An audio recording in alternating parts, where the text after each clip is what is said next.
Hello friend, जैसे कि हम पहले लेक्चर में रिफ्लेक्सिव रिलेशन के बारे में पढ़े थे और हम नेक्स्ट जो रिलेशन का टाइप है वो है सिमेट्रिक रिलेशन। तो सिमेट्रिक रिलेशन को आइए देखते हैं क्या है। A relation R on a set A is said to be a symmetric relation if A is related to B and B is also related to ए।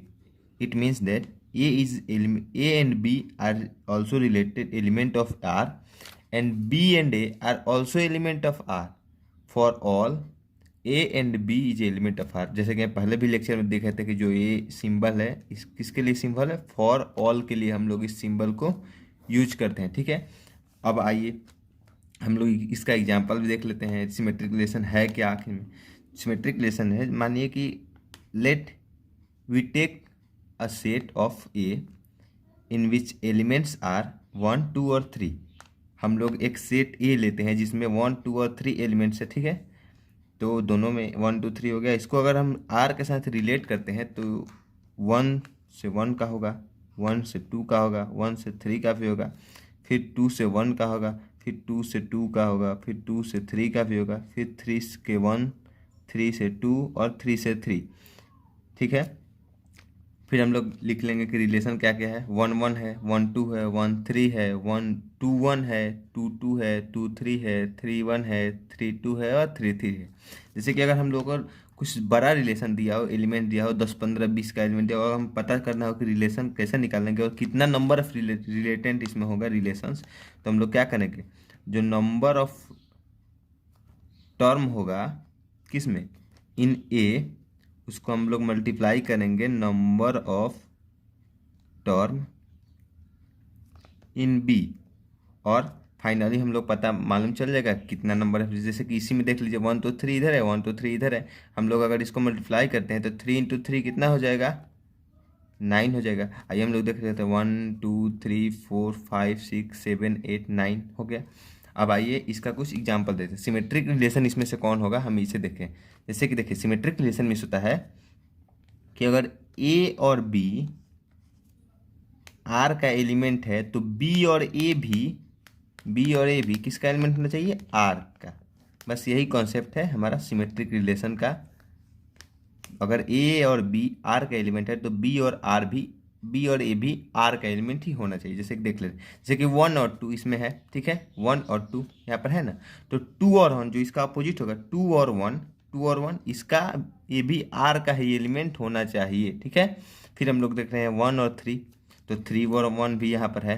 ठीक है, फिर हम देख रहे हैं 2 और 3, तो 3 और 2 भी है, फिर 2 और 1 तो 1 और 2 भी है, फिर 3 और ऐसे करके हम लोग देख लेंगे। और ये सब एग्जाम्पल जो है वो किसका है, सिमेट्रिक रिलेशन का। ठीक है, अब आइए हम लोग रिलेशन का थर्ड पार्ट देखते हैं, ट्रांजेटिव रिलेशन। ट्रांजेटिव रिलेशन क्या है? A relation R on a set A is said to be a transitive relation if A is related to B and B is related to C and A is also related to C. It means that A और B जो है वो किसका element होना चाहिए, A R का। फिर जो है R का एलिमेंट होना चाहिए। फिर B और C जो है वो भी R का ही एलिमेंट होना चाहिए। दोनों किसका एलिमेंट, R का एलिमेंट होना चाहिए।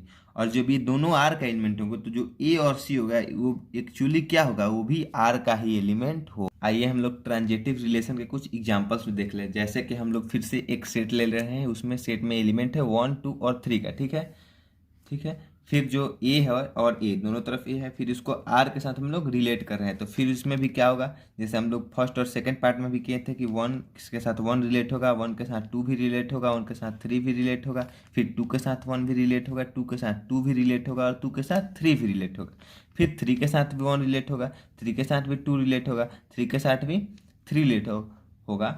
इस तरह से कुछ अच्छा ना लगे तो हम लोग 3 अलग अलग कलर के पेन लेकर भी और तीनों को डिनोट कर सकते हैं। ठीक है, फिर आइए इसका रिलेशन हम लोग देखते हैं क्या क्या है। तो 1, 1 इसका रिलेशन होगा, 1, 2 होगा, 1, 3 होगा, फिर 2, 1 इसका रिलेशन होगा, फिर 2, 2 इसका रिलेशन होगा, फिर 2, 3 होगा, फिर 3, 1, 3, 2, 3, 3।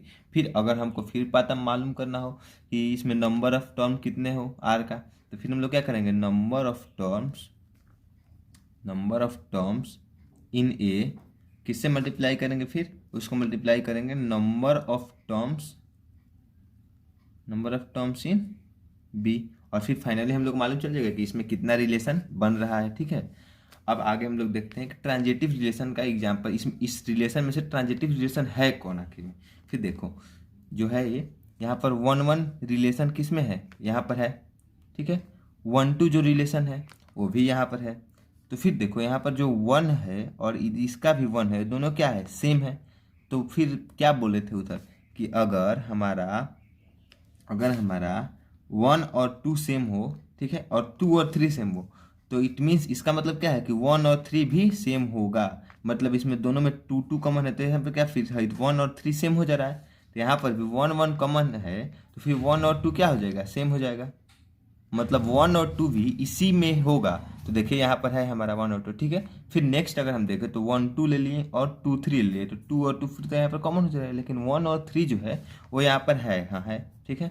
फिर अगर 2 और 3 ले लें और 3 और 1 ले लें, तो 3 और 3 कॉमन हो जाएगा, तो 2 और 1 बचेगा, तो फिर 2 और 1 भी यहाँ पर होना चाहिए। तो जी है यहाँ पर 2 और, तो इसका मतलब है कि जो ये रूल था ट्रांजिटिव रिलेशन का कि जो ए और बी होगा वो किसका एलिमेंट होगा, आर का, और जो स्मॉल ए और स्मॉल बी होगा वो किससे रिलेटेड होगा, आर से। फिर स्मॉल बी स्मॉल सी होगा किससे रिलेटेड होगा, आर से। फिर स्मॉल ए और स्मॉल सी भी किससे रिलेटेड होगा, आर से होगा। हमारा हमको दिख रहा है कि हाँ ये हो रहा है हमारा। फिर से एग्जाम्पल है। अब आइए एक नोट हम लोग देखते हैं। नोट है कि when any relations are, any की जगह यहाँ पर होगा ऑल, सॉरी गलती से लिखा गया था। When all relations are follow those 3 relations then we say that this relation is equivalence. अगर कोई भी एग्जाम्पल, जैसे कि हम लोग इस एग्जाम्पल को देख रहे थे कि एक सेट है, वो क्या है 1 2 3 का एक सेट है, तीनों पार्ट में हम यही लिए हैं। तो क्या है, अगर ये तीनों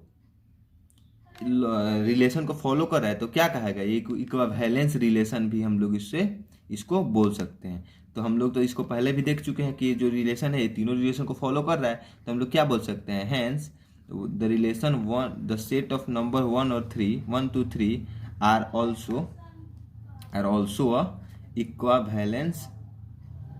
इक्विवेलेंस रिलेशन, ठीक है। तो हम लोग रिलेशन के बारे में पढ़ लिए और रिलेशन के टाइप्स के बारे में भी, तीन टाइप्स होते हैं, 3 टाइप्स के भी बारे में पढ़ लिए। अब हम लोग आगे एक्सरसाइज की तरफ मूव करेंगे नेक्स्ट वीडियो में। Thank you.